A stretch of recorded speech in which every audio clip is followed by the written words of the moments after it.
The dragon of soul doesn't stop for anyone. But when two tiny pairs of small, trembling hands grabbed his jacket. The most dangerous man in Korea didn't just stop, he froze. His security detail reached for their holsters. But Do-yoon raised a single, gloved hand. Silence fell. Even the rain seemed to hesitate. Please, a voice whispered. A tiny, fractured sound that bypassed his armor and struck his heart like a poisoned needle. Save our mummy. The bad man. He won't let her breathe. Do-yoon looked down. Two identical faces. 5 years old. Braids coming undone. But it wasn't their fear that stopped his breath. It was their eyes. Amber. Sharp. A perfect, terrifying mirror of his own. And then the wind shifted. Across the golden-lit entrance, under the shadow of a marble pillar, he saw her. Nia Loran. She was pinned in a corner, her back against the cold stone.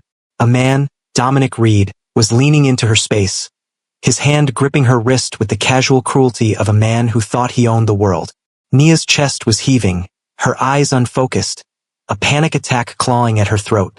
The world turned red. 6 years ago, Do-yoon had been a man running from assassins. Tonight, he was the assassin. He didn't look at his guards. He didn't look at the twins. He looked only at the man touching what was his. Stay with them. Do-yoon commanded his lead bodyguard, his voice a low, tectonic growl. The dragon didn't believe in fate. He believed in debt. And tonight, he was going to collect every drop of interest Dominic Reed owed for the last 6 years. He stepped out of the rain and back into the light. The Gala music was still playing. But for Han Do-yoon, the only sound was the rhythmic thud of a predator reclaiming his territory. I told myself I'd never walk away twice, he whispered to the shadows. Tonight, I burn the world to keep her warm. The dragon's reach is global, but I want to know how far our story has traveled today. Before we see what Do-yoon does to reclaim his family, drop a comment and let me know which city and country you're watching from. I read every single comment you leave. And if you want to help this family grow and see justice served, hit that like and subscribe button. It truly helps us bring more of this story to life. The ballroom behind him was a cage of gold and lies, but the air outside was a battlefield of ice and memory. Han Do-yoon didn't walk, he surged. Every step he took toward the marble pillar where Nia Loran was trapped felt like the slow, rhythmic cocking of a heavy-caliber weapon. The Gala music had faded into a dull, underwater hum, replaced by the jagged sound of Nia's gasping breath. It was a sound that scraped against his soul, a sound of a woman drowning on dry land. Dominic Reed didn't hear him coming. He was too busy leaning into Nia's personal space, his face twisted into a smirk of predatory entitlement. Don't be dramatic, Nia, Dominic sneered, his fingers tightening around her wrist until the skin turned a ghostly white. You were always a runner, but you have nowhere to go tonight. Who's going to help you? These two little mistakes you call daughters. The word mistakes acted as the final spark in a room full of gasoline. Do-yoon reached the pillar. He didn't shout. He didn't announce himself. He simply reached out and placed a gloved hand on Dominic's shoulder. The contact was light, almost polite, but the moment Dominic felt the weight of it, he stiffened. There was an elemental coldness in that touch, the kind that emanated from a man who had looked into the abyss so many times that the abyss had started taking notes. Dominic spun around. His mouth opened to bark an insult, but the words died in his throat. He found himself looking up, way up, at a man whose eyes were the color of molten amber and old blood. Take your hand off her, Do-yoon said. His voice wasn't loud. It was a tectonic shift, a low-frequency vibration that seemed to vibrate the very stone of the grand ballroom. Who the hell are you? Dominic stammered, trying to regain his bravado, though his knees were visibly shaking. He looked at Do-yoon's tailored tuxedo, the expensive watch, and the 4 stone-faced men who had silently fanned out behind him, cutting off every exit. This is a private conversation. Get lost. Do-yoon didn't blink. He didn't even look at Dominic's face. His gaze was fixed on Nia's wrist, where Dominic's fingers still lingered. In one fluid, blurred motion, Do-yoon's hand moved. There was a sickening crack, the sound of a dry branch snapping in winter, followed by a high-pitched shriek of agony. Dominic tumbled backward, clutching a wrist that was now bent at an impossible, grotesque angle. I won't ask a second time, Duyun whispered. Nia collapsed. The panic attack had finally stolen the last of her strength. As her knees buckled, Duyun was there. He caught her before she hit the wet pavement, pulling her small, trembling frame against the hard heat of his chest. She was burning up and freezing all at once. The scent of jasmine and rain-soaked lilies flooded his senses, more potent now than it had been 6 years ago in that darkened London hotel room. It was the scent of his greatest regret, and now it was the scent of his only mission. "Mummy!" Isla and Arya cried out in unison, their small voices piercing the tension. They huddled against Duyun's legs, their tiny hands clutching his trousers. Duyun looked down at them. For a split second, the predator vanished. He saw his own defiance in their eyes, his own stubbornness in the set of their jaws. They weren't mistakes. They were his legacy. "I have her," he told the girls, his voice softening just enough to keep them from shattering. "She's safe now. I promise." You maniac." Dominic was on the ground, cradling his broken arm, his face pale and sweating. He looked toward the entrance of the gala where his own security team, 4 hired thugs in cheap suits, were finally rushing out, alerted by the scream. "Kill him! Do you hear me? Break him!" Dominic's security team hesitated. They saw Duyun holding the woman, but more importantly, they saw the 4 men standing behind him. Duyun's men didn't reach for their guns. They didn't need to. They simply adjusted their stances, their eyes dead and vacant, the look of professionals who had ended more lives than they had lived. Duyun adjusted his hold on Nia, lifting her effortlessly into a bridal carry.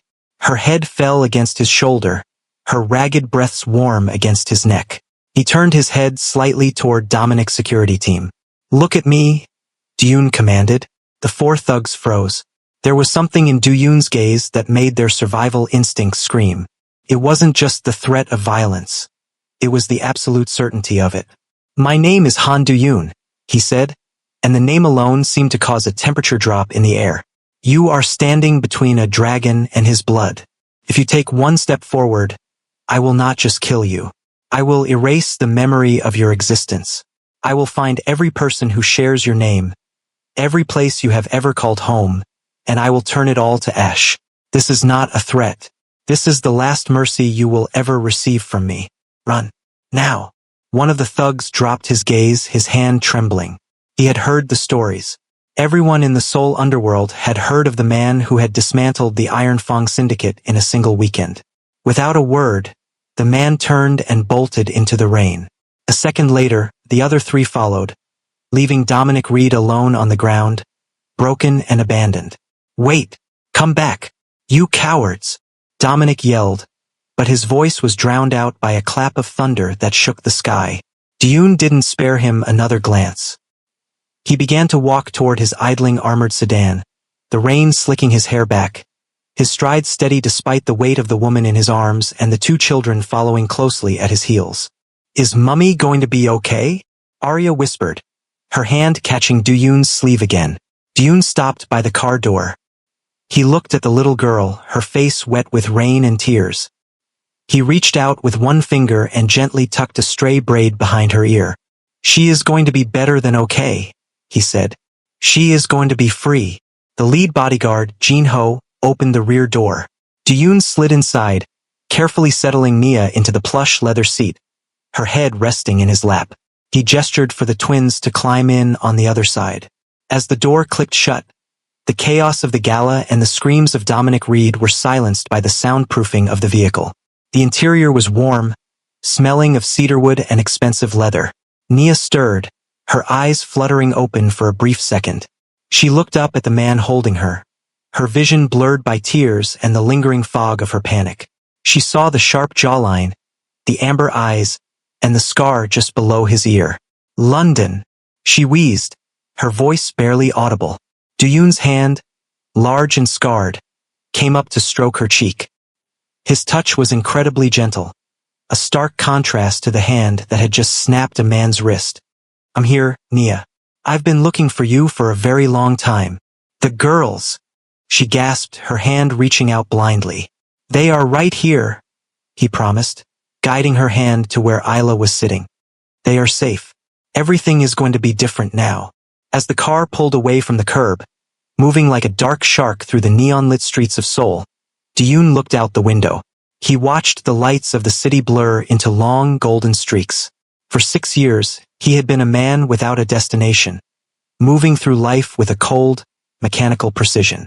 He had built an empire, but it was an empire of ghosts.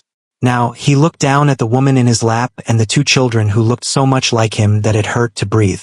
The dragon had spent his life hoarding power, but as Nia's breathing finally leveled out into a deep, exhausted sleep, he realized he had been poor until this very moment. He tapped the intercom to the front seat. Jin Ho. Yes, boss. Cancel all my meetings for the week. Call the private medical team to the penthouse. I want the best respiratory specialists and trauma counselors in the country waiting at the door. And Jin Ho. Sir. Find out everything there is to know about Dominic Reed. Every debt he owes. Every dark secret he's hiding. Every person he's ever hurt. By sunrise, I want his world to start shrinking. I want him to feel the walls closing in until the only air he has left to breathe belongs to me. Understood, boss. Consider it done. Ji-yoon turned off the intercom and leaned his head back against the seat. He felt a small, cold hand slip into his. He looked over to see Isla watching him with an intensity that was far beyond her 5 years. Are you our daddy? She asked, her voice quiet but steady. The question hung in the air, heavier than the rain outside. Ji-yoon had killed men without hesitating. He had negotiated billion-dollar deals with a shrug. But this one question made his heart stutter in a way he didn't know was possible. He looked at her, seeing the London night, the betrayal Nia had suffered, and the long road of struggle she must have walked to raise these girls alone.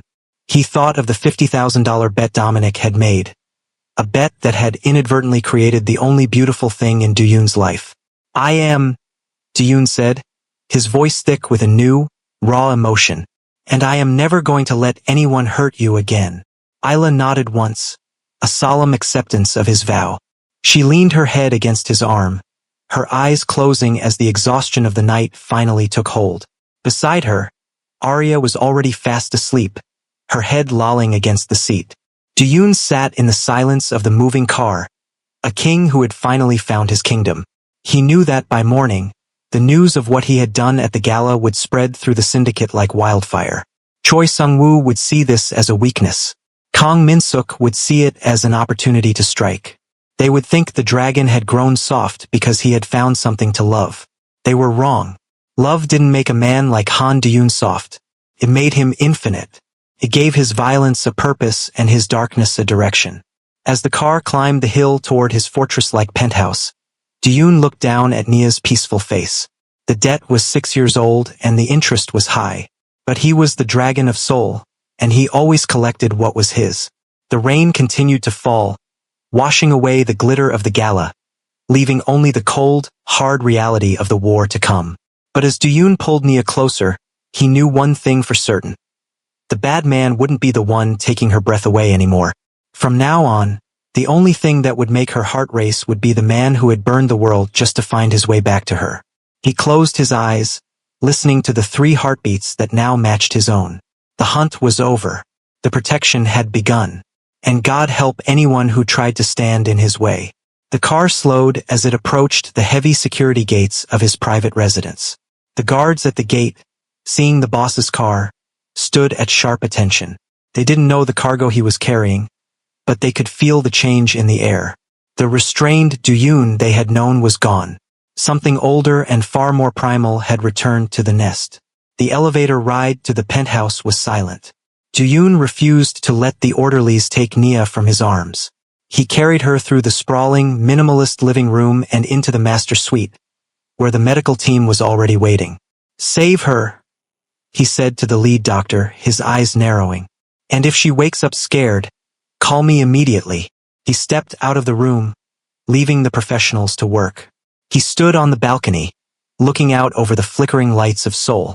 The city looked small from up here, vulnerable. Dominic Reed, he whispered into the wind, his knuckles whitening as he gripped the railing. You have no idea what you've started. He took a deep breath, the cold night air filling his lungs. For the first time in 6 years, the morning emptiness, he had felt in London was gone. He wasn't alone anymore. He had a family to fight for, a woman to cherish, and a debt of blood to settle. The dragon was awake, and Sol was about to find out exactly what that meant. The rhythmic hum of the medical monitors in the penthouse suite provided a steady, artificial heartbeat to the silence of the room. Han De-yoon stood by the floor-to-ceiling windows, his reflection ghost-like against the backdrop of the rain-slicked Seoul skyline. Behind him, Nia lay submerged in a sea of white silk sheets, her breathing finally deep and regular under the influence of the mild sedative the doctors had administered. In the adjoining room, the twins were asleep, guarded by men who would sooner die than let a shadow fall across their doorway. But Do-yoon's mind was no longer in Seoul. The scent of the rain, mixed with the lingering traces of jasmine from Nia's skin, acted as a sensory bridge, dragging him backward through time, across continents, to a night that had been the beginning and the end of his old life. London. 6 years ago. The city had been a labyrinth of cold fog and neon light. Do-yoon had arrived not as a billionaire, but as a soldier on the verge of a coup. He was there to finalize a shipping merger that would legitimize his family's European interests, but the shadows were closing in. His own second-in-command had sold his itinerary to a rival cartel, and by the time Do-yoon reached the high-end lounge in Mayfair, he knew he was being hunted. He could feel the eyes of the professionals in the room, men with suppressed weapons and hollow souls. He had ordered a drink, something strong to dull the edge of the adrenaline, unaware that the bartender had already been bought. The first sip had tasted of copper and citrus. By the second, the floor had begun to tilt. It wasn't just alcohol. It was a neurotoxin designed to paralyze his motor functions while leaving his mind conscious enough to feel the blade. Across the same crowded, smoke-filled bar, Nia Loran had been sitting in a velvet booth, her laughter sounding like music she didn't quite feel. She was celebrating her engagement to Dominic Reed, a man whose family name carried more weight than his character.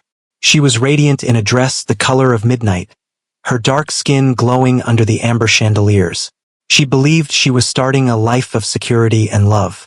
She didn't know that 10 feet away, Dominic was leaning over a table of his polo-playing friends, his eyes glazed with greed and malice. "She's too perfect, Dominic," one of his friends had teased, sliding a thick envelope across the mahogany table. "Too pure. I bet $50,000 she wouldn't even look at another man, let alone go home with one tonight. You're marrying a statue, not a woman." Dominic had smirked, his fingers itching for the cash. He didn't see Nia as a partner. He saw her as an asset to be leveraged. "A statue can be moved if you know which lever to pull," Dominic had replied. He had already slipped a small, tasteless pill into Nia's champagne flute while she was in the powder room. He didn't want to lose the bet, and more importantly, he wanted to break her spirit just enough to ensure she would always be beneath him. The betrayal was twofold, occurring in the same room under the same roof. Two souls, unrelated and unknown to each other, were being systematically poisoned for the sake of power and a petty wager. As the drug took hold of Nia, her world began to blur into a kaleidoscope of terrifying colors. Her head felt heavy, her limbs turning to lead. She looked for Dominic, reaching out for the man she thought was her protector. But he was gone, intentionally melting into the crowd to give his competitors an opening. Terrified and disoriented, Nia had stumbled toward the elevators, her only instinct to find the safety of her hotel room. At the same moment, Do-yoon had stood up, his vision tunneling. He saw the assassins moving toward him from the corners of the bar. He had to move. He had to disappear. His training took over, a primal survival mechanism that operated even as his nervous system began to fail. He pushed through the heavy gold doors of the elevator just as the doors were closing, collapsing against the mirrored wall. Nia was already inside, slumped in the corner. Neither spoke. They were two ghosts in a rising metal box. The elevator chimed on the penthouse floor, a floor Do-yoon hadn't booked, but one his fuddled brain insisted was his sanctuary. He stepped out, his shoulder hitting the doorframe, and Nia followed, her hand gripping the back of his tuxedo jacket for balance. She didn't know who he was. She only knew he was the only thing standing upright in a world that was falling apart. He reached for a door at the end of the hall.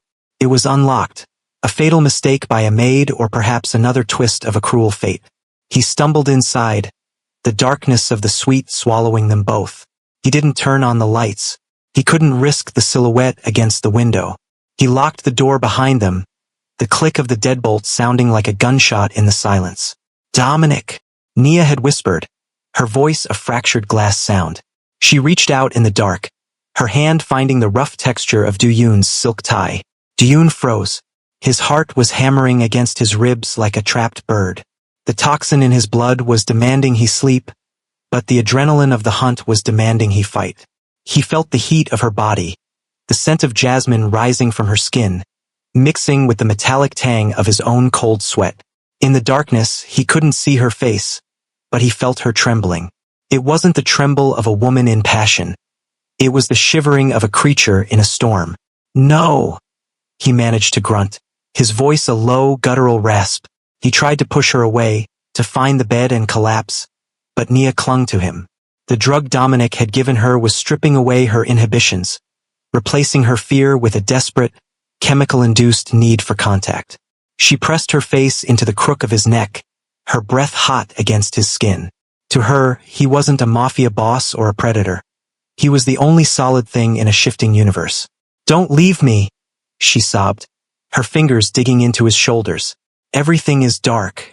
Please, make it stop." Du-Yoon's resolve shattered.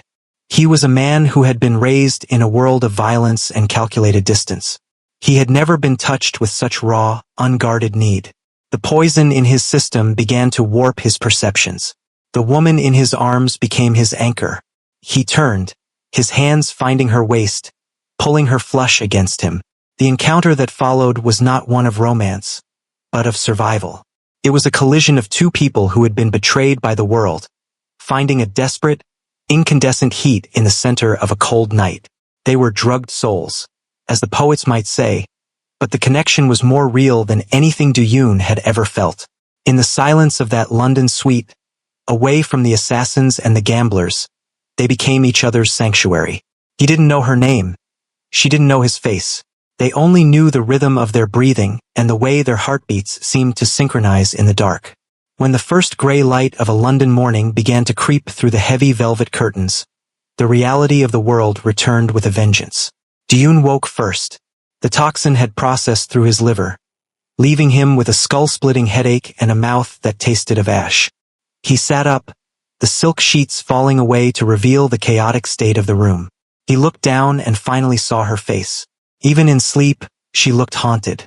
Her dark hair was fanned out across the white pillow, and her lips were slightly parted. She looked like an angel that had been dragged through hell.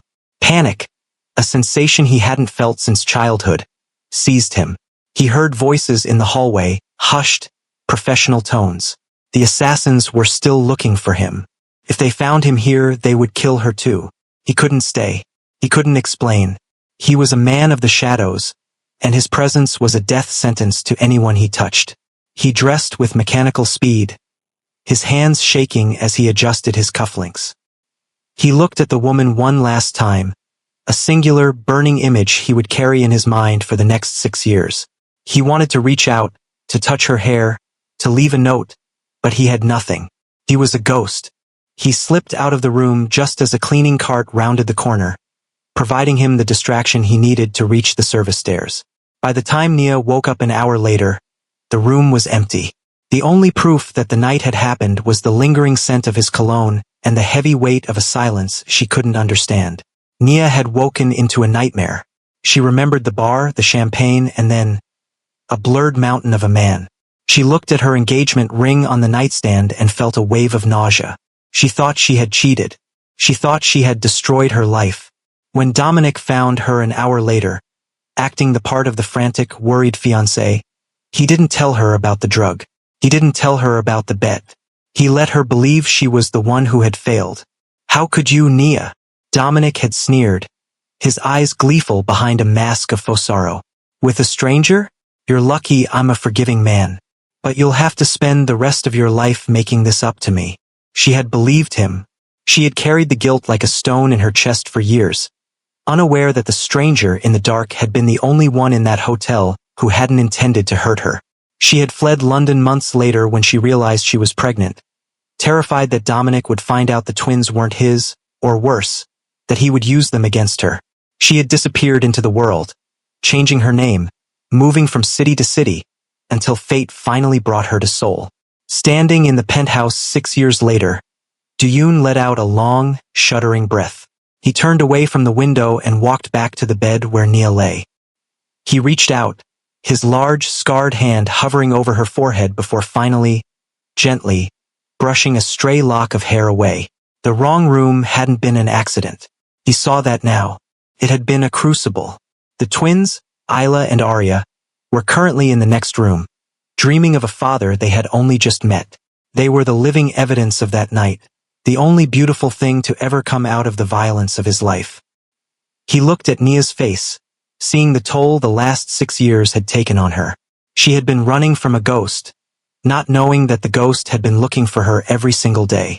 His phone vibrated in his pocket. It was a secure message from Jin-ho. *Boss.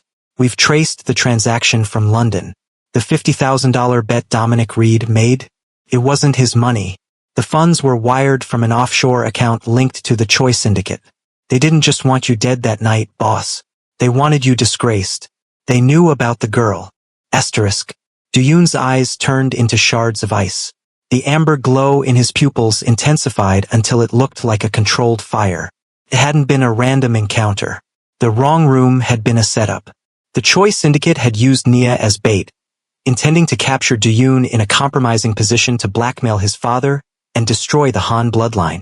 But they had underestimated two things: the potency of the toxins they had used, and the sheer, unyielding will of Han Do-yoon to protect what he claimed as his. The night in London hadn't been the end of a hit. It had been the beginning of a war. And Dominic Reed wasn't just an abusive ex-fiancé. He was a pawn in a game that was much larger and much bloodier than Nia could ever imagine. Do-yoon leaned down, his lips brushing Nia's temple. "Sleep now," he whispered, his voice a promise of absolute destruction. "The dragon is home, and the fire is coming for everyone who touched you." He walked out of the room, his footsteps silent on the marble floor. In the living room, his security team stood at attention. Jin-ho stepped forward, handing him a tablet. "The Choi Syndicate has moved their assets to the Incheon docks. Boss, they think you're distracted by the woman and the children. They're planning to hit the penthouse at dawn." Do-yoon didn't even look at the tablet. He looked at his hands, the same hands that had held Nia in the dark in London, the same hands that had snapped Dominic's wrist at the gala. "They think I'm distracted?" Do-yoon asked, a slow, terrifying smile spreading across his face. "They're right. I am distracted. I'm distracted by the 6 years of my daughter's lives I missed. I'm distracted by every tear Nia shed because of them. And that distraction is going to make me the most dangerous thing they have ever seen." He looked at the clock. 3 hours until dawn. "Call the men," Do-yoon commanded. "We aren't waiting for them to hit the penthouse. We're going to Incheon. I want to see the look on Choi Sung-woo's face when he realizes that the bait he used 6 years ago just gave me a reason to burn his entire world to the ground." "And the woman and children, boss?" Jin-ho asked. "Double the perimeter," Do-yoon said. "If so much as a fly enters this building without my permission, I want the walls painted with its blood. Nia and the girls are the only things that matter now. The rest of the world can burn." As he stepped into the private elevator, the scent of jasmine followed him. It was no longer a scent of regret or a ghost of the past. It was his battle flag. The Dragon of Seoul was no longer fighting for territory or money. He was fighting for the wrong room that had turned out to be the only right thing he had ever done. The elevator descended, and as the doors opened to the garage where a fleet of black SUVs sat idling like beasts in the dark, Do-yoon checked his weapon. The click of the magazine seating into the grip was the final note of the prologue. The London debt was about to be paid in full, and Han Do-yoon was coming to collect. The hum of the city below was a distant, muted roar, filtered through the triple-glazed reinforced glass of the penthouse. Inside the master wing of Han Do-yoon's fortress, the air was still, heavy with the scent of sterile medical-grade air and the faint, lingering trail of jasmine that Nia had brought into his sterile world. Do-yoon stood in the doorway of the guest suite, his frame casting a long, jagged shadow across the plush cream carpet. He had shed his tuxedo jacket, his white dress shirt unbuttoned at the collar, sleeves rolled up to reveal the tattoos that spiraled like ink smoke around his forearms. Marks of a life spent in the trenches of the underworld. On the oversized bed, Isla and Arya were entwined in sleep, a tangle of limbs and dark braids. They looked impossibly small against the vastness of the silk duvet. Their breathing was perfectly synchronized, a soft, rhythmic huffing that seemed to be the only honest sound Dayun had heard in years. He watched the way their eyelashes cast long shadows against their cheeks, and how their small hands clutched at the pillows with a subconscious need for anchor. For a man who had spent his life calculating risks and predicting betrayals, the sight of them was a mathematical anomaly. 5 years. They were 5 years old. The timeline was a jagged blade that cut through his logic. 6 years ago, London had been a blur of drugged shadows and desperate heat. He had left that room thinking he was escaping a trap, never imagining he was leaving behind a legacy. He stepped closer, his movements silent, the predator within him suppressed but never truly gone. He reached out, his hand hovering inches above Arya's head. His fingers, which had broken bones and pulled triggers without a tremor, were shaking now. He was terrified to touch them. Terrified that his very presence, the sheer weight of his darkness, would wake them into the nightmare he inhabited. He had spent his life building a kingdom of shadows, and now, the light was sleeping in his bed, and he didn't know how to look at it without blinding himself. A soft chime echoed from the hallway. Dayun straightened, his face hardening instantly into the mask of the dragon. He stepped out of the room, closing the door with a click so precise it was nearly silent. Jinho was waiting in the corridor, holding a tablet and a sealed manila envelope. The bodyguard's face was unreadable, but there was a tension in his shoulders that hadn't been there at the gala. He knew what was inside that envelope. He knew that if the contents were what they suspected, the entire geopolitical map of the Seoul underworld was about to be redrawn in blood. The results? Boss, Jinho whispered. The medical team processed it in the private lab downstairs. They bypassed the national database as you ordered. No trail. No leaks. Dayun took the envelope. The paper felt heavy like lead. He didn't open it immediately. He walked back toward the floor-to-ceiling windows of the main living area, staring out at the rain that continued to lash against the glass. And Nia? Dayun asked, his voice a low vibration. She's stable, sir. The doctors say the panic attack was exacerbated by the lingering effects of the stress and whatever she's been running from. She's sleeping. They've started her on a vitamin 4 to combat the exhaustion. Dayun nodded, his eyes fixed on the lights of the city. He thought of her in that corner at the gala, pinned by Dominic Reed. He thought of the bruises he had seen on her soul, if not her skin. The rage that had been simmering in his gut since the wrong room in London began to boil, a cold, dark tide that threatened to drown his restraint. He tore the envelope open. The clinical white of the paper glared back at him under the recessed LED lights. He skipped past the medical jargon, the descriptions of loci and alleles, his eyes searching for the only number that mattered. 99.99% probability of paternity. The world seemed to tilt. The dragon of Seoul, the man who had survived assassinations and corporate wars, felt the floor drop out from under him. It was one thing to suspect. It was another to see the truth rendered in the cold, unyielding ink of a lab report. They were his. Those girls, with their amber eyes and their fierce, protective love for their mother, were his blood, his breath, his future. Isla, Arya. He whispered the names to the empty room, tasting them like a foreign language he was finally beginning to understand.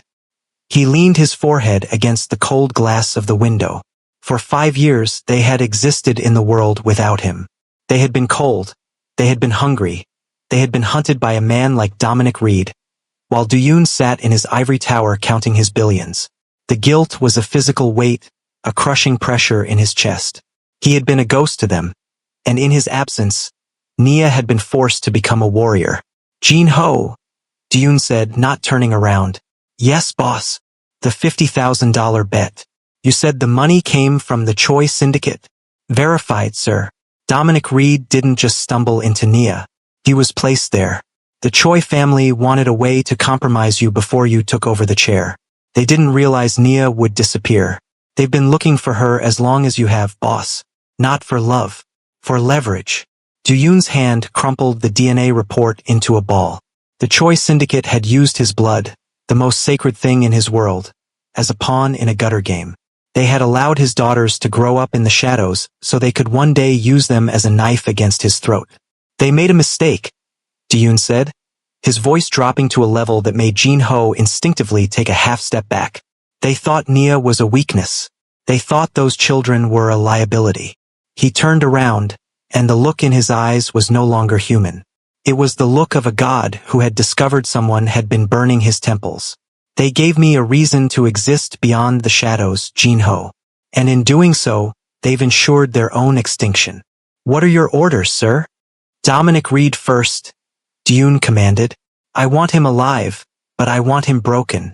I want him to watch as every cent of that $50,000 bet is stripped from his life, multiplied by 1,000.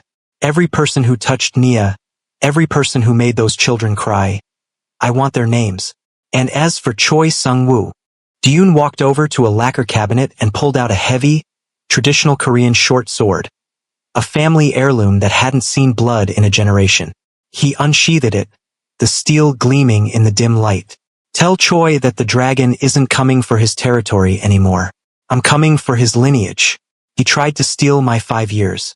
I'm going to take his eternity. He walked back to the guest suite, pausing at the door once more. He looked at the twins, so peaceful and unaware that the world was about to catch fire on their behalf. He realized that the 5-year secret wasn't just about paternity. It was about the fact that he had been dead for 5 years, and tonight he had finally been born. He didn't believe in fate, but as he looked at the DNA report on the floor, he knew that the wrong room in London had been the only right place he had ever been. He was no longer just a boss. He was a father, and heaven help the man who tried to stand between a father and his pride. Rest while you can, my little dragons, he whispered to the darkness. Tomorrow your father begins the hunt. He closed the door, the click echoing like the first shot of a war that would change everything. The 5-year secret was out, and the dragon was finally, truly, awake. The rain over Seoul had transitioned from a violent downpour to a persistent, ghostly mist that clung to the glass towers of the Gangnam district. High above the city, in a sub-level executive suite of the Han Syndicate's secondary headquarters, the air was thick with the scent of expensive tobacco and the ozone of high-end servers. Kang Min-suk, the syndicate's chief of operations and a man whose ambition was as sharp as the crease in his charcoal-gray trousers, sat behind a desk of polished obsidian. He was not a dragon like Du-Yoon. He was a viper, a creature that thrived in the tall grass of bureaucracy and whispered betrayals. For years, Min-suk had watched Du-Yoon rule with an iron-fisted restraint that he considered a waste of potential. To Min-suk, power was not a shield to protect the status quo.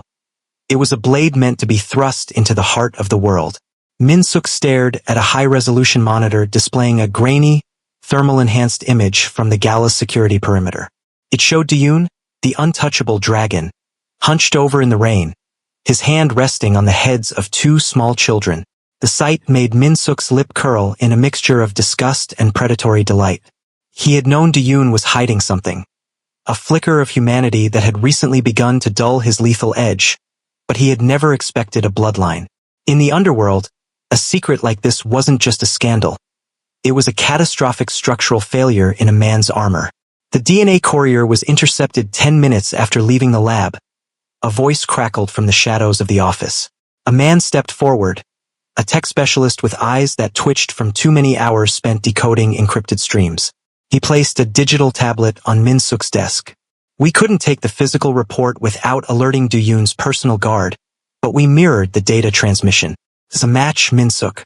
Those girls carry the Han signature. They are the dragon's heirs. Min-suk leaned back, the leather of his chair creaking like a warning. He felt a surge of cold electricity. For 6 years, the syndicate had wondered why Du-Yoon never took a wife, why he never sought to secure his lineage. They thought he was a monk of the shadows. But the truth was far more delicious. He had a family, a black queen and 2 biracial princesses hidden in the folds of a London nightmare. To the conservative elders of the syndicate, this was more than a breach of protocol. It was a dilution of the pure Han legacy. But to the rival Choi syndicate, it was something far more practical. It was a leash. Duyun thinks he can play the hero? Min-suk whispered, his fingers drumming a rhythmic, haunting beat on the desk. He thinks he can bring the light into our world and not expect the shadows to swallow it whole. He's forgotten that a dragon with a nest is just a target. He stood up and walked to the floor-to-ceiling window, looking out toward the distant, glowing silhouette of Duyun's penthouse. He could almost feel the warmth of the sanctuary Duyun was trying to build, and it offended him. The syndicate was built on the premise that they were above the petty attachments of ordinary men. By claiming these children, Duyun had declared himself a man, and men could be broken. "Get me a secure line to Choi Sung-woo," Min-suk commanded, not turning around. "Sir? Contacting the rival syndicate is high treason. If the boss finds out." "The boss is currently compromised by a woman and 2 toddlers," Min-suk snapped, his voice cracking like a whip. "He is no longer the man who built this empire. He is a father. And a father is a man who can be bargained with. Choi has been looking for Nia Loran since London.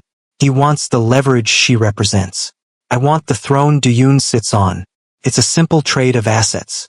The connection was made through a series of encrypted relays that bounced from Seoul to Singapore to a ghost server in Zurich. When the screen flickered to life, the face of Choi Sung-woo appeared. Choi was the antithesis of Duyun. Where Duyun was controlled and silent, Choi was flamboyant and erratic, a man who enjoyed the theater of cruelty. His eyes widened when he saw Min-suk, a jagged smile spreading across his face. "Min-suk," Choi drawled, his voice like sandpaper on silk. "To what do I owe the pleasure of a call from the dragon's most loyal dog? Has Duyun finally decided to surrender the Incheon docks?" "The docks are irrelevant, Choi," Min-suk said, his tone flat and businesslike. "I'm calling because the dragon has found his lost treasure, and I think you'll find the contents of his penthouse far more valuable than a few shipping containers." Choi's smile vanished, replaced by an intense, hungry focus. "Explain." "Nia Loran is in the penthouse, and she didn't come alone. She brought the Han bloodline with her. 2 girls. Identical. 5 years old." The silence on the other end of the line was heavy. Choi Sung-woo let out a low, breathy laugh that sent a chill through the room. "The London bet. It actually paid off. We thought the woman had died or aborted. We spent millions trying to track her, just to find a way to humiliate Duyun's father before he passed. But this is better. This is a perpetual ransom. I can give you the security codes for the penthouse's secondary elevator," Min-suk said, his voice dropping to a conspiratorial whisper. "And I can ensure that the syndicate's internal sensors are recalibrating when your men arrive. But I want your word. Duyun is mine. You take the woman and the children to hold as your prize, but the removal of Han Duyun from the chairmanship must be absolute. I want the throne, and I want him dead." "You're a cold bastard, Min-suk," Choi laughed. "Selling out your own boss's children? I like it. Send the codes. My vanguard group is already in the city. We'll hit him while he's distracted playing daddy. By sunrise, the dragon will be a memory, and you'll be the new king of Seoul." Min-suk ended the call and felt a strange sense of peace. He wasn't a man of emotion. He was a man of equilibrium. To him, Duyun's sudden move toward fatherhood was a disruption in the market, a variable that needed to be eliminated to restore the purity of the syndicate's power. He imagined the look on Duyun's face when he realized that his sanctuary was actually a trap. He imagined the scent of jasmine being replaced by the smell of gunpowder and burning silk. He walked to a small bar in the corner of his office and poured himself a glass of aged whiskey. He raised it toward the window, toward the penthouse in the distance. "To the dragon," Min-suk toasted, his voice devoid of irony. "May you find the peace in death that you tried to find in life. You should have stayed a ghost, Duyun. You should have never let them touch your coat." As he drank, he began to delete the logs of the mirror transmission from the lab. He was a professional, he would leave no trail. When the smoke cleared and Choi's men were retreating with their leverage, Min-suk would step in as the mourning brother-in-arms, the loyal lieutenant who would reluctantly take the reins to stabilize the syndicate. He would be the hero of the boardrooms, while Duyun would be remembered as the man who burned his empire down for a night in London he should have forgotten. The snake's tongue had flicked, and the venom was already moving through the veins of the city. Min-suk set his glass down, his eyes cold and empty. He had no regrets. In the underworld, there was no room for fathers, only for survivors. And as the mist outside turned into a thick, suffocating fog, he prepared to watch the world he had helped build collapse into a beautiful, violent ruin. The betrayal was complete. The information was sold. The 5-year secret was no longer a shield for Duyun. It was the target painted on his back. And as Min-suk turned off the lights in his office, leaving only the blue glow of the monitors, he knew that the dragon's fire was about to be tested by a winter it wasn't prepared for. He didn't care about the children. He didn't care about Nia. They were just data points in a larger equation. But he did care about the crown. And as the elevator hummed, taking him down into the heart of the city he intended to rule, he felt the first stirrings of a new era. The era of the snake. The golden light of the afternoon sun filtered through the sheer silk curtains of the penthouse, casting long, ethereal shadows across the Italian marble floors. Nia Loron stirred beneath the weight of a duvet that felt like a cloud, her senses slowly returning from the heavy, drug-induced fog that had claimed her at the hospital. For a moment, she was suspended in the silence, her mind grasping for the familiar sounds of her cramped apartment. The hum of a faulty refrigerator, the distant siren of a London street, the soft breathing of her daughters in the bunk bed across the room. But there was only the rhythmic, expensive hush of a climate-controlled sanctuary. She bolted upright, her heart hammering against her ribs like a trapped bird. The room was vast, minimalist, and terrifyingly luxurious. Every piece of furniture looked like a museum exhibit, and the walls were adorned with art that hummed with the silent energy of a fortune. Memory hit her like a physical blow. The Gala, the rain, the suffocating grip of Dominic's hand on her wrist, and then the man. The man with the amber eyes who had moved like a shadow and spoken with the authority of a god. Isla? Arya? Her voice was a ragged whisper, her throat raw from the panic attack that had nearly extinguished her. She swung her legs over the side of the bed, her feet sinking into a rug so soft it felt like moss. She was no longer wearing her ruined gala dress. Someone had changed her into a set of silk pajamas that smelled of expensive laundry soap and cedarwood. The realization sent a fresh jolt of terror through her. She was in the lair of a predator. She knew the type. She had spent 6 years running from the high society monsters of London, only to find herself in the private quarters of the most whispered about man and soul. She reached the heavy oak door and pulled it open, expecting it to be locked. To her surprise, it gave way silently. She stepped out into a corridor lined with darkened glass and soft, recessed lighting. At the end of the hall, a soft giggling sound echoed.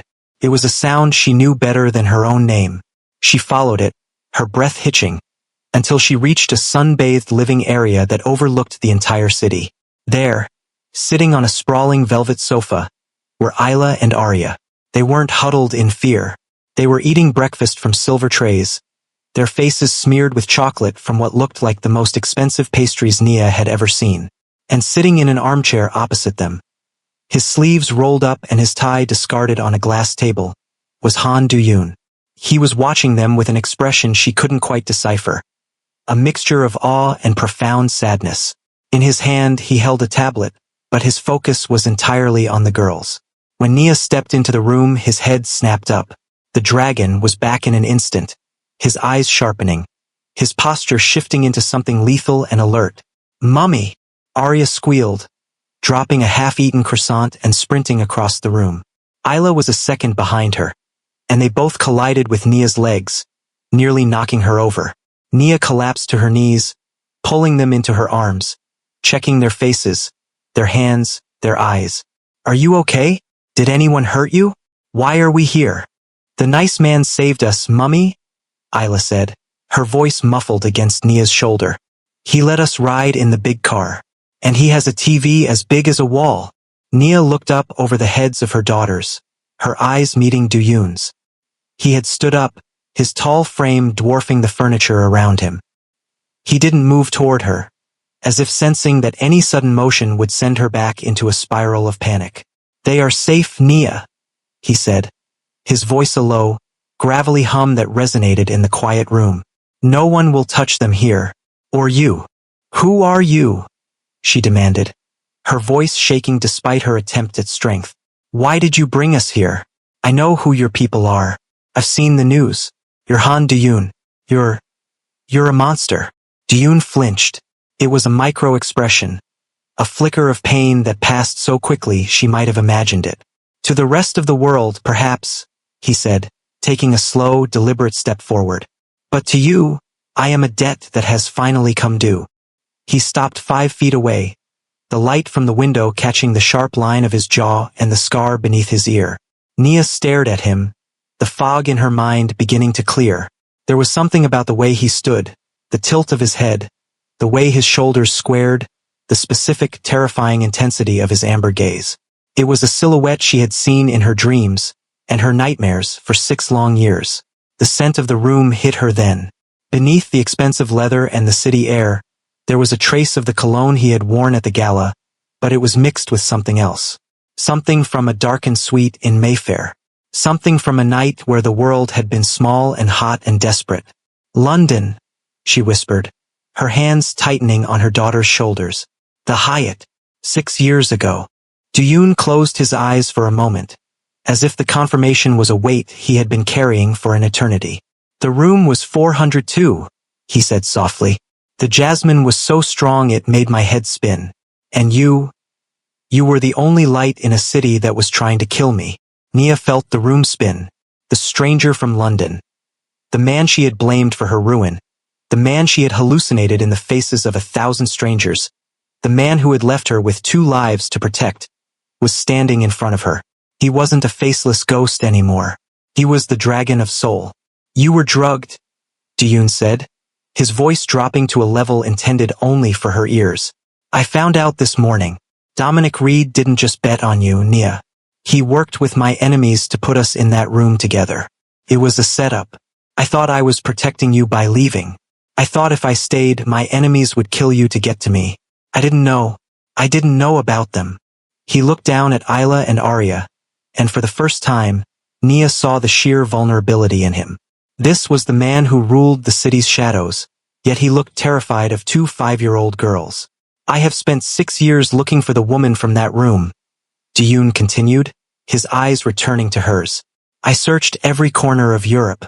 I never thought to look in my own backyard, until they touched my coat and I saw my own eyes looking back at me.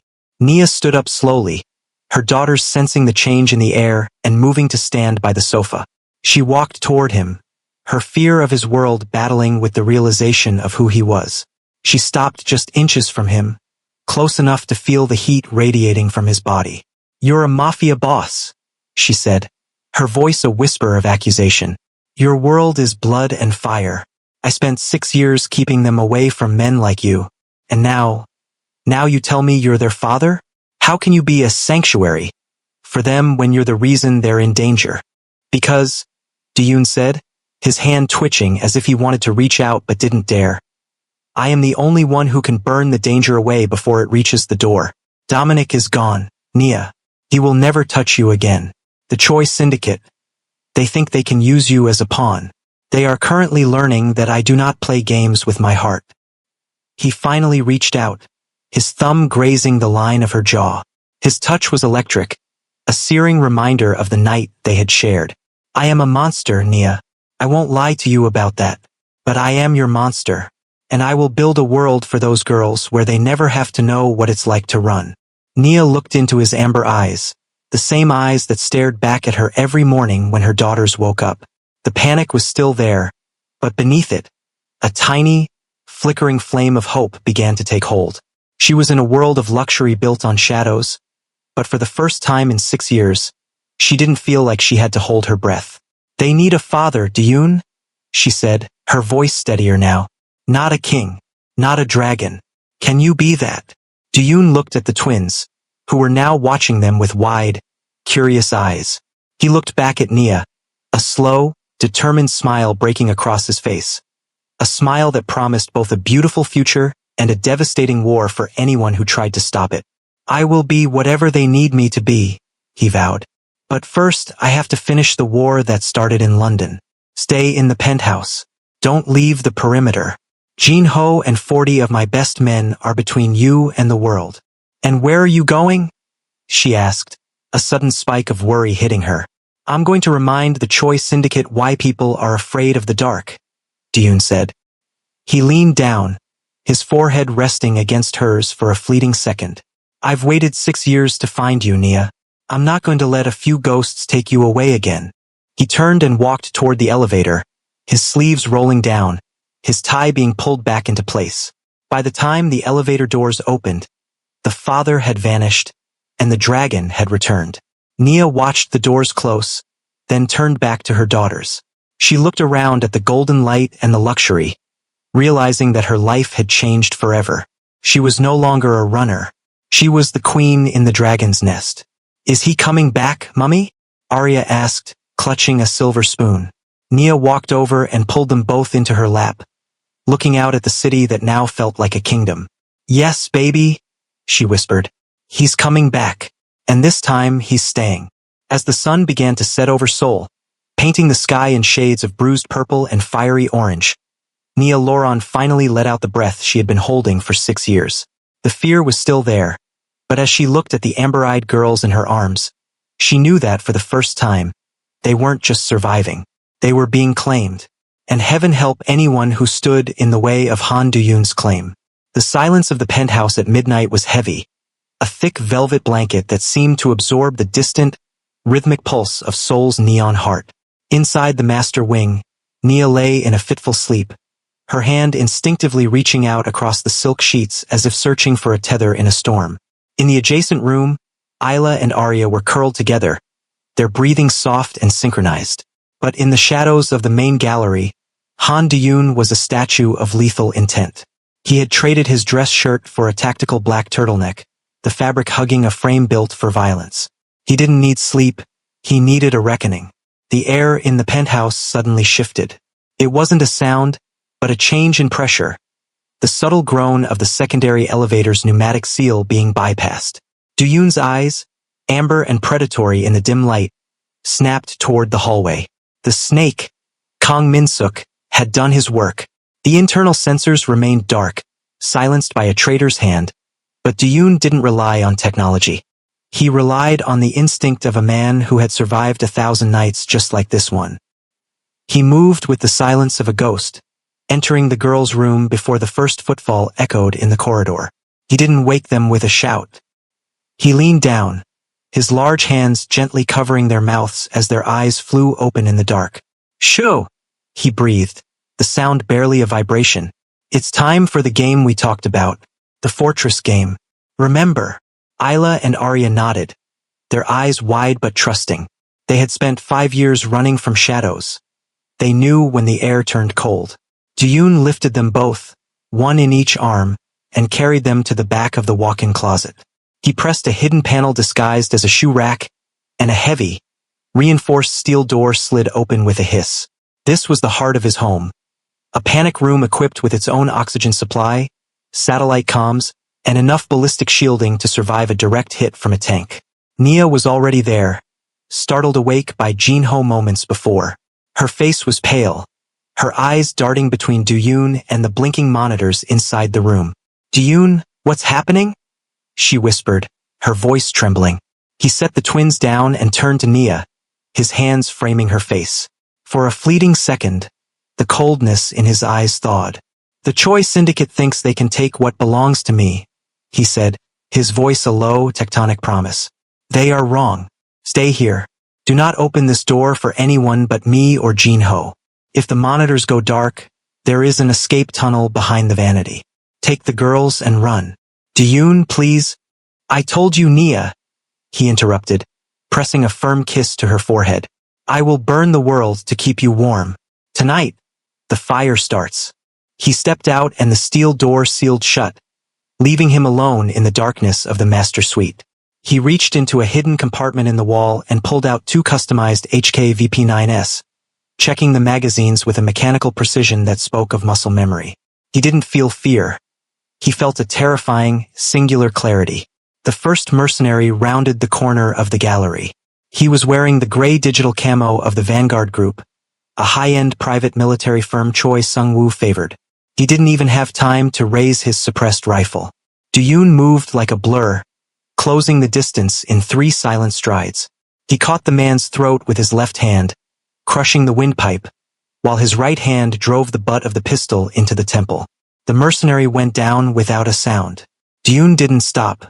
He transitioned into the main living area, where 3 more shadows were fanning out, their laser sights dancing across the expensive art and Italian furniture. The dragon didn't use the lasers. He used the darkness.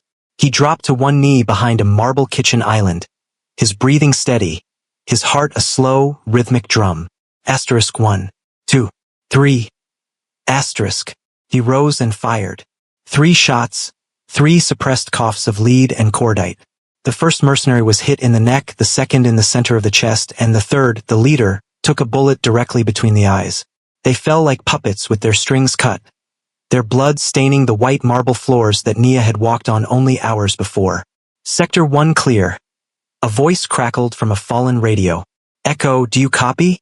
We have reached the primary bedroom. Preparing to breach for the assets. Dune picked up the radio, his thumb pressing the talk button. Echo is dead, he said, his voice a cold, terrifying calm that caused the line to go silent for a heartbeat. And so are you. You entered the wrong house, looking for the wrong family. He tossed the radio aside and moved toward the secondary elevator bank. He knew Choi wouldn't just send 5 men. This was a siege. Downstairs, in the lobby, Jin Ho and the Loyalist guards were engaged in a full-scale firefight. But the elite Vanguard team had bypassed them using Min-suk's codes. They were already on his floor. He intercepted the next wave in the dining hall. For men, moving in a professional diamond formation. They were better than the first group, throwing a flashbang into the room to disorient him. But Dune had already closed his eyes, counting the seconds. As the white light exploded, he rolled behind a mahogany dining table, coming up on the flank. The room erupted into a symphony of silenced gunfire. Dune was a whirlwind of precision. He didn't just clean the house, he dismantled it. He used the environment as a weapon, shattering glass partitions to create obstacles, using the heavy furniture for cover, and moving with a predatory speed that made the mercenaries look like they were standing still. He was hit once, a grazing shot to his shoulder that tore through the black wool of his turtleneck, but he didn't even flinch. The pain was just another fuel for the fire. By the time he reached the final mercenary, the penthouse was a ruin of its former luxury. Bullet holes riddled the walls, and the scent of gunpowder hung thick in the air. The last man was backed against the floor-to-ceiling window, his rifle empty, his hands shaking as he reached for a combat knife. Dune walked toward him, his boots crunching on the glass of a shattered Swarovski chandelier. He didn't fire. He holstered his weapons, his eyes glowing with an amber light that made the mercenary stumble backward. Who sent you? Dune asked, his voice a whisper that carried more weight than a scream. I don't know. We were just given the codes. Vanguard doesn't ask names.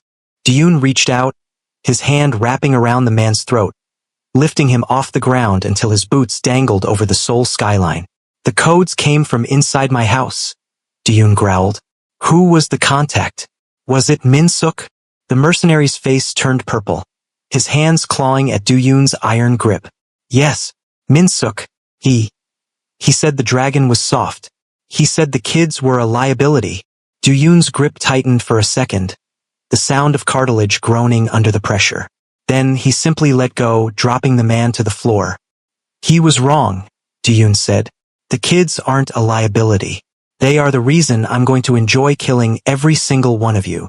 He turned his back on the gasping man and tapped his earpiece. Jin Ho. Status. Lobby is secure, boss. We took 6 prisoners. The rest won't be talking. But Choi has a second team moving toward the Incheon docks. He thinks you're stuck here. I'm not stuck, Jin Ho, Dune said, looking toward the panic room door. I'm finished. Secure the penthouse.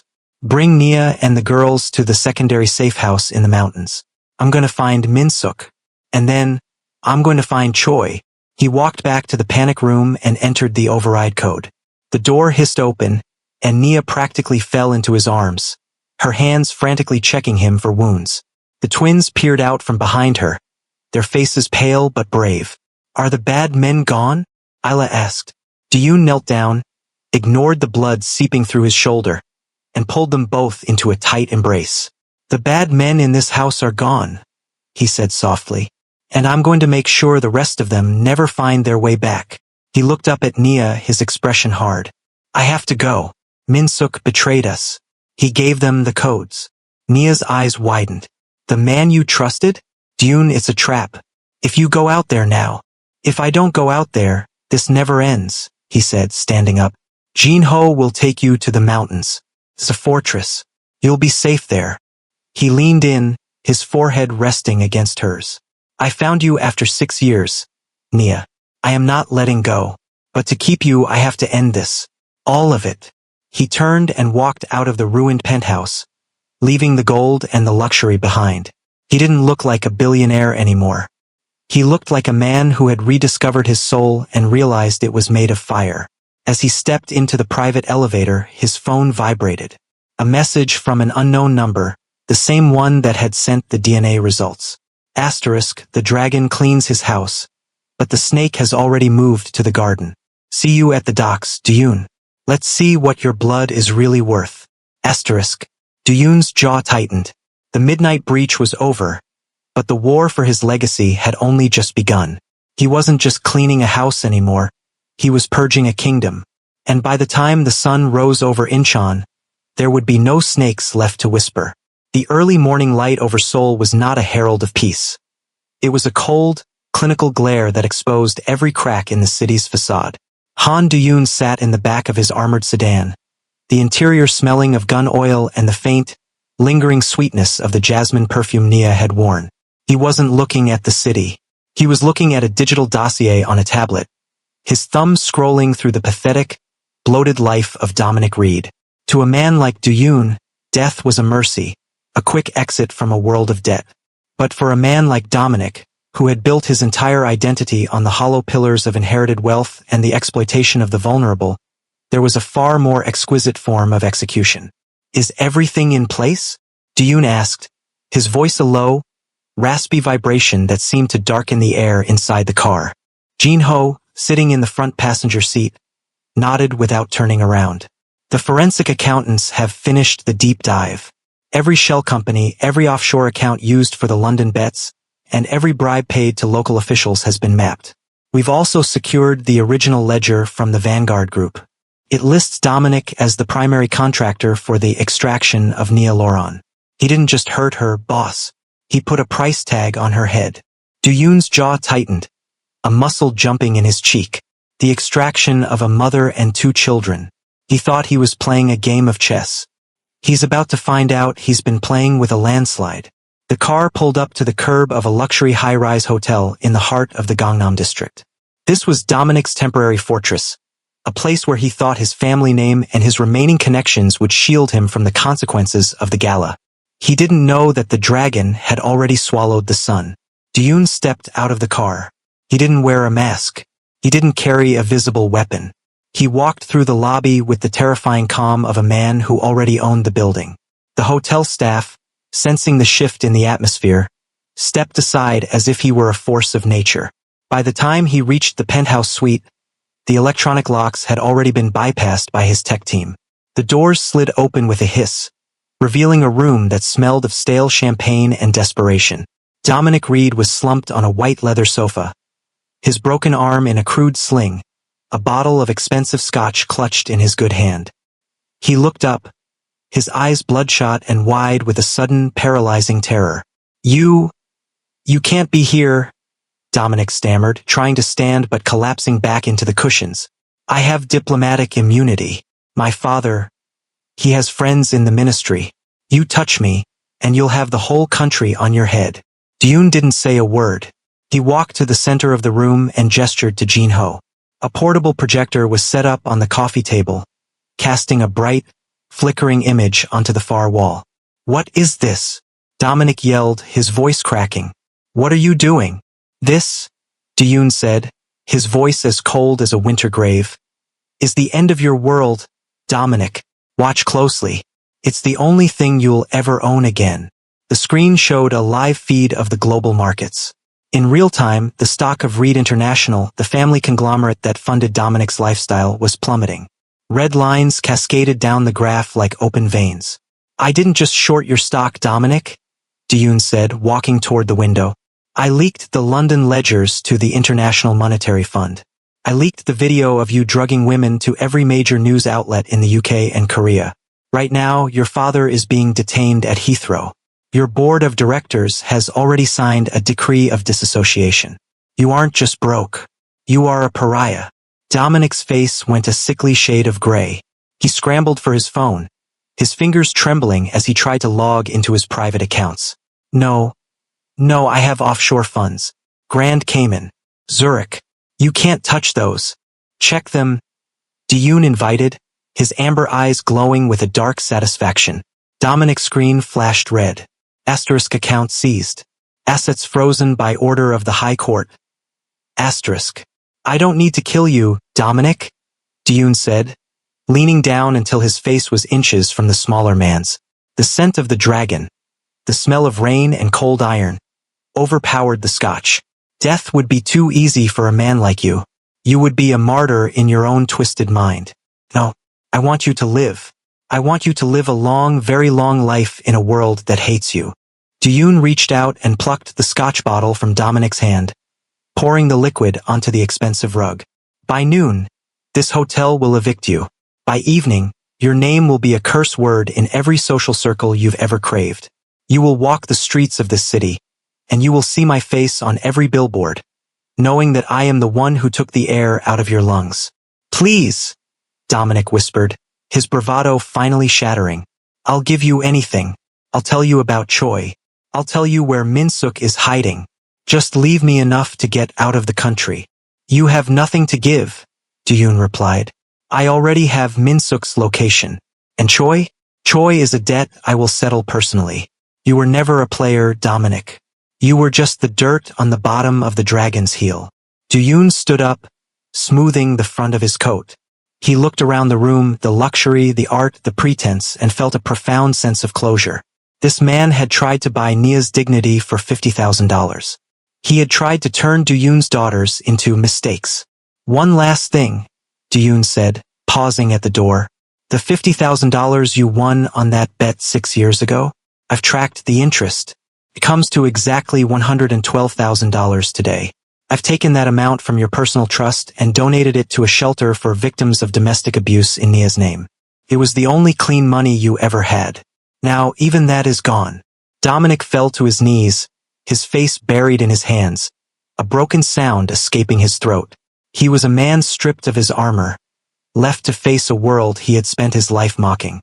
As Diyun walked back to the elevator, the weight that had been pressing on his chest since the gala began to lift. He hadn't spilled a drop of blood in that room, but he had committed a far more absolute execution.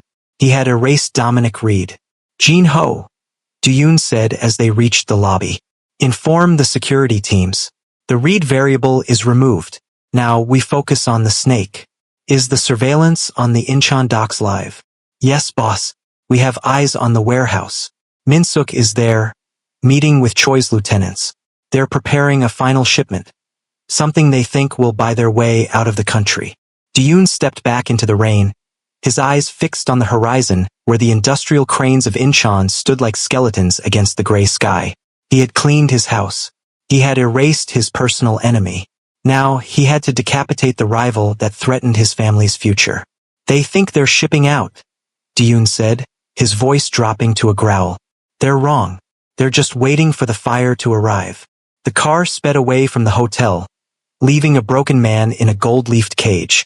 Dominic Reed was still breathing, but in the eyes of the dragon, he was already a ghost. The era of the mistake was over. The era of the Han legacy was just beginning. As the car wove through the morning traffic, Diyun opened a secure video feed. It showed the mountain safe house. He saw Nia sitting on a terrace, the twins playing with a golden retriever in the grass behind her. For a moment, he let himself breathe. He had taken everything from the man who tried to destroy them. Now, he just had to ensure there was a world left for them to grow in. Faster, Diyun commanded. The snake doesn't like to be kept waiting. The dragon of soul was no longer just protecting his territory. He was reclaiming his soul one debt at a time. And as the city of Seoul woke up to the news of the Reed family's collapse, the underworld held its breath. They knew the dragon wasn't finished. He was just getting started. The Incheon docks were a skeletal landscape of rusted iron and salt-stained concrete, shrouded in a fog so thick it swallowed the beams of the industrial floodlights. This was the edge of the world, where the laws of the city dissolved into the cold, black rhythm of the Yellow Sea. Inside Warehouse 47, the air tasted of diesel and betrayal. Kang Min-suk stood near a stack of wooden crates, his tailored suit a sharp, arrogant contrast to the grime of the shipping yard. Beside him stood Choi Sung-woo, leaning against a black SUV, a cigarette dangling from his lips, as his men loaded the last of the laundered assets into a hidden compartment of a freighter. "The dragon is dead, Min-suk," Choi drawled, blowing a plume of smoke into the damp air. "Your codes worked perfectly." Vanguard confirmed the hit on the penthouse. "Even if he survived the initial breach, he's a man with a leash now. A man with a family is a man who can be bled dry." Min-suk checked his platinum watch, his eyes devoid of anything resembling remorse. Ji-yoon was an anomaly. He tried to rule a kingdom of shadows with a heart of glass. It was only a matter of time before someone shattered it. "I simply accelerated the inevitable." The heavy steel doors of the warehouse didn't burst open. They didn't scream on their hinges. Instead, the power to the entire sector simply died. The hum of the generators cut out, plunging the cavernous space into a terrifying, absolute darkness. The only sound was the sudden, sharp intake of breath from Choi's mercenaries and the distant, rhythmic lap of the tide against the pier. Then the emergency lights flickered to life. Not the bright white LEDs of the warehouse, but a low, crimson glow from the backup system. Standing in the center of the main loading bay, 30 yards from the Snake and the Rival King, was Han Du-yoon. He was alone. He wasn't wearing a tactical vest or carrying a rifle. He was dressed in a black suit, his tie perfectly knotted, his hands empty at his sides. But the air around him seemed to warp with the sheer intensity of his presence. He looked like a god of war who had stepped out of a nightmare to claim a tithe of blood. "Min-suk," Du-yoon said, his voice a low, tectonic rumble that echoed off the corrugated steel walls. "You always were better with numbers than with people. You calculated the cost of my betrayal, but you forgot to factor in the interest." Choi Sung-woo laughed, though the sound was tight, lacking its usual bravado. "You're a ghost, Du-yoon. My men are crawling all over your penthouse. You have nothing left to fight for. My men are currently cleaning the blood of your mercenaries off my carpet."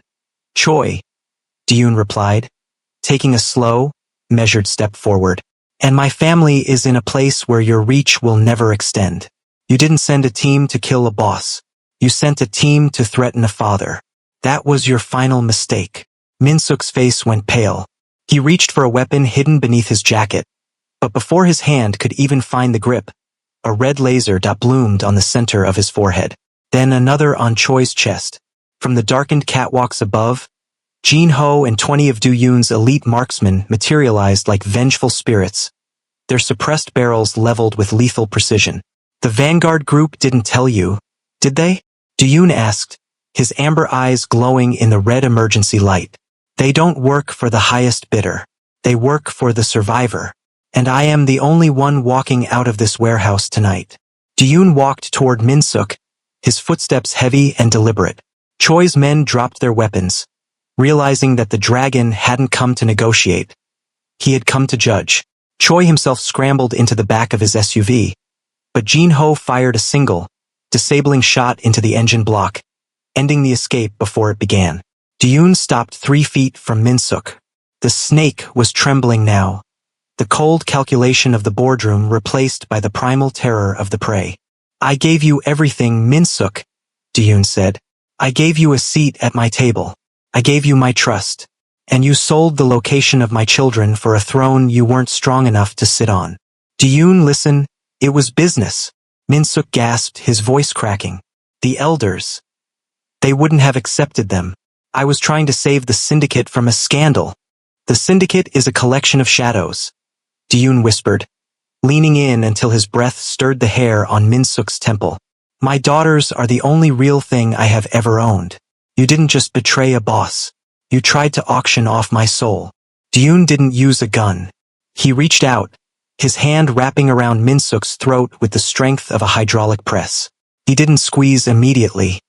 He let the silence stretch. Let Minsuk look into those predatory amber eyes and see the exact moment his life ended.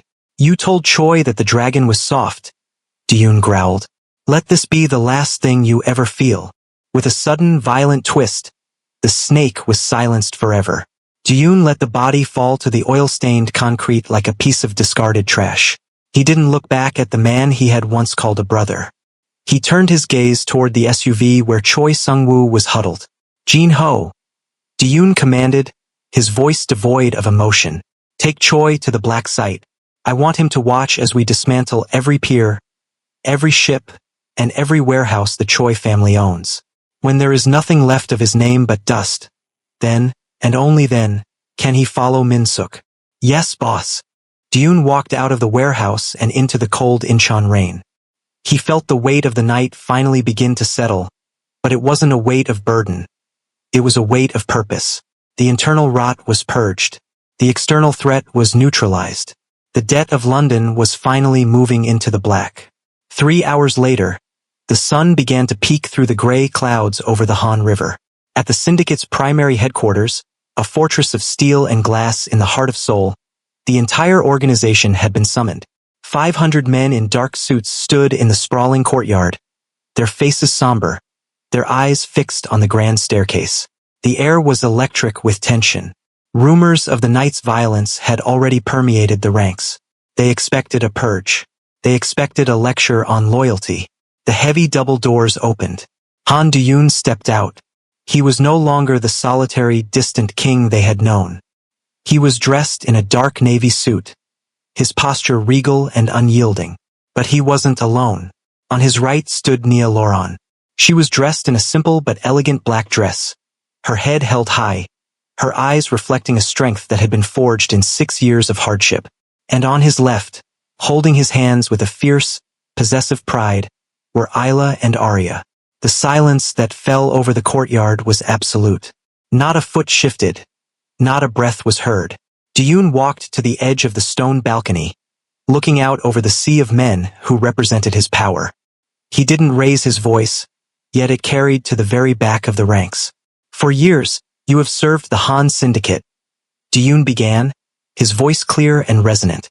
You have fought for territory, for money, and for a name.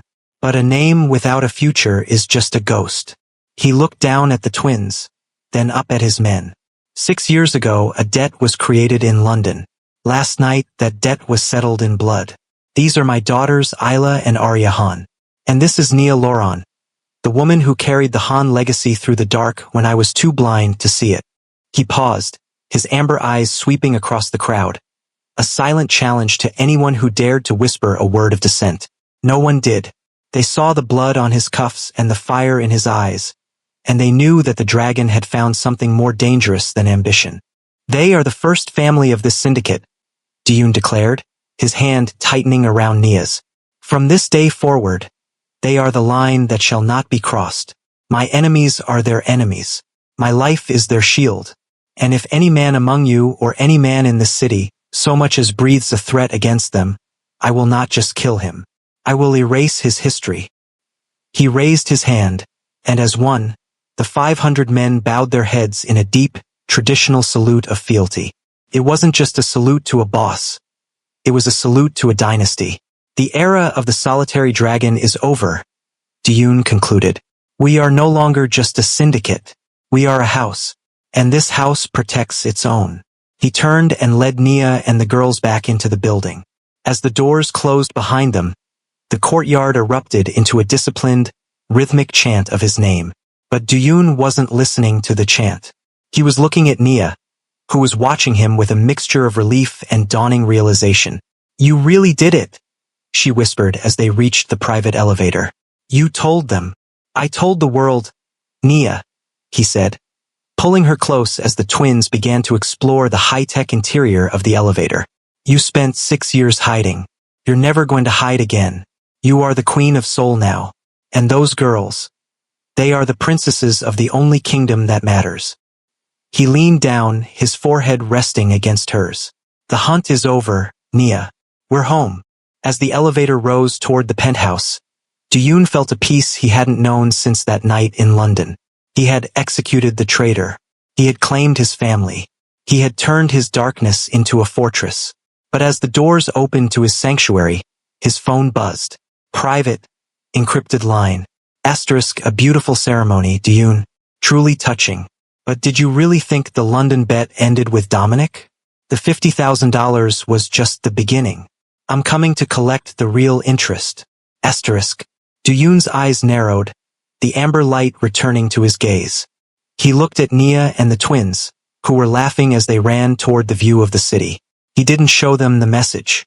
He simply deleted it. The dragon had found his home. And God help the ghost who tried to knock on his door. The dragon had found his home. And God help the ghost who tried to knock on his door. The vow has been spoken, and the first family is official. But a new shadow is rising from the past. Before we move into the final chapter of part 1, tell me in the comments. Who do you think is sending these mysterious messages? Is it a ghost from London or someone closer to home? I read every comment, and your theories help the family grow. Like and subscribe for the finale. The seasons in Seoul had shifted from the biting, icy grip of winter to the lush, suffocating heat of midsummer, and finally into the crisp, golden clarity of autumn. 6 months had passed since the night at the Incheon docks. 6 months since Han Duyun had officially reclaimed his bloodline and purged the snake from his garden.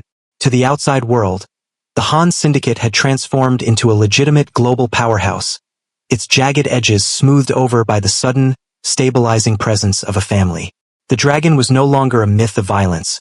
He was a man seen in the park on Sunday mornings, a man who attended parent-teacher conferences with 4 armed guards and a toddler on each hip. Tonight, the penthouse was filled with the soft, domestic music of a life reclaimed. The floor-to-ceiling windows were dark, reflecting the amber glow of the dining room's crystal chandelier.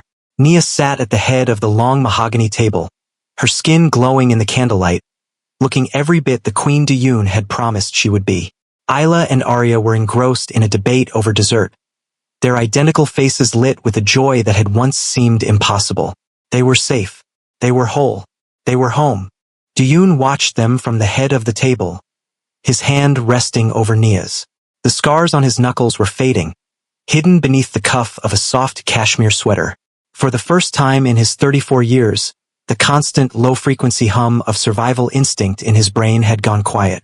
He had built a fortress, and inside it he had found peace. "You're staring again?" Nia whispered, a playful smile dancing on her lips as she squeezed his hand. "I'm just making sure you're real," Duyun replied, his voice a low, warm rasp. "Sometimes I still expect to wake up in that London hotel room alone." Nia's expression softened, her thumb tracing the line of his wedding band. A simple platinum circle they had exchanged in a private ceremony 3 months prior. "You're not alone anymore, Duyun. You haven't been for a long time." The peaceful atmosphere was punctured by the subtle, electronic chime of the penthouse's private elevator. Duyun's posture didn't change, but Nia felt the muscle in his forearm tighten. Old habits died hard. Jin-ho stepped into the dining room, his face unusually pale. He wasn't carrying a tactical rifle or a tablet. In his gloved hands, he held a silver tray, upon which sat a single, square envelope. It was made of heavy, obsidian black paper, sealed with a red wax stamp that bore a symbol Duyun hadn't seen in half a decade. A serpent entwined around a broken crown. "Boss," Jin-ho said, his voice strained. "This was delivered to the lobby by a courier who vanished into the crowd before we could intercept. It's marked for your eyes only." Duyun felt a sudden, icy chill settle in the marrow of his bones. He looked at Nia, who had gone still, her eyes fixed on the black envelope. He reached out and took it, the paper feeling unnaturally cold against his skin. He didn't open it at the table. He stood up, kissing Nia's temple and murmuring a soft reassurance to the twins before stepping into his private study. The study was a sanctuary of dark wood and leather, but as Duyun broke the wax seal, it felt like a cage. He reached inside the envelope and pulled out a single high-gloss photograph. His heart didn't just stop. It felt as though it had been physically seized by a frozen hand. The photograph was not of his enemies. It was a bird's-eye view of room 402 at the London Hyatt, taken 6 years ago. It was a perspective no human could have had, the angle of a pinhole camera hidden in the ceiling crown molding. The image was grainy but sharp enough to capture everything. The chaotic state of the sheets, the moonlight spilling through the velvet curtains, and the two figures entwined on the bed. He saw himself, drugged and desperate, and he saw Nia, her face buried in his neck. But it was the timestamp in the bottom corner that made the world tilt.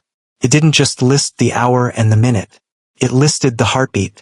Beneath the photo, there was a small piece of parchment with a single sentence written in elegant, hand-calligraphed ink.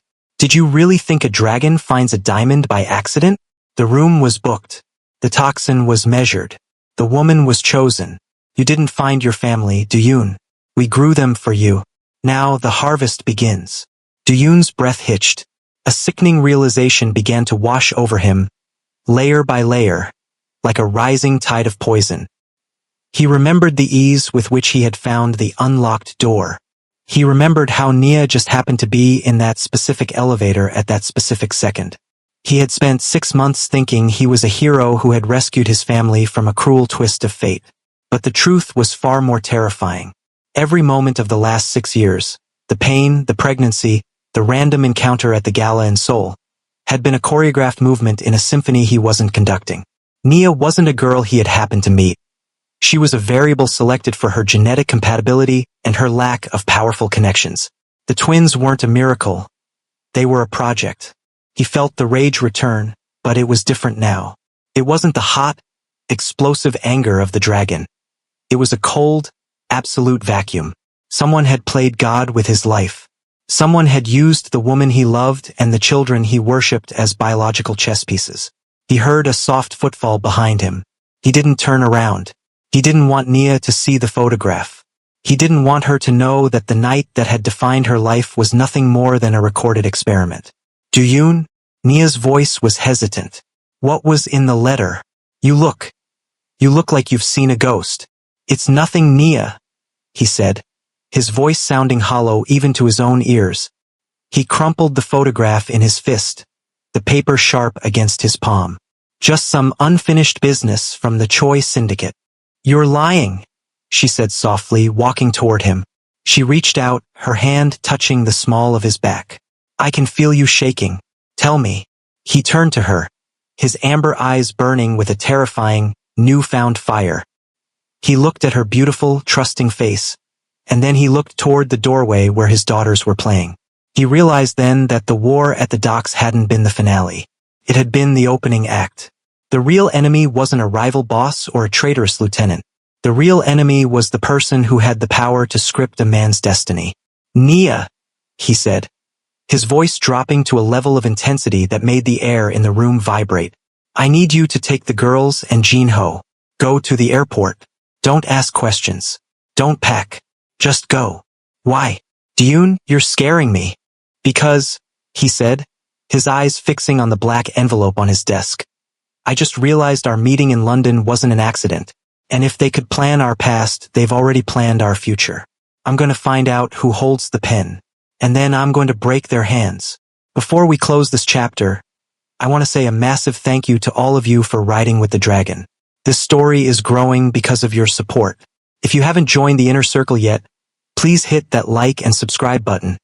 It's how we keep this family strong. And for the new members, I read every single message.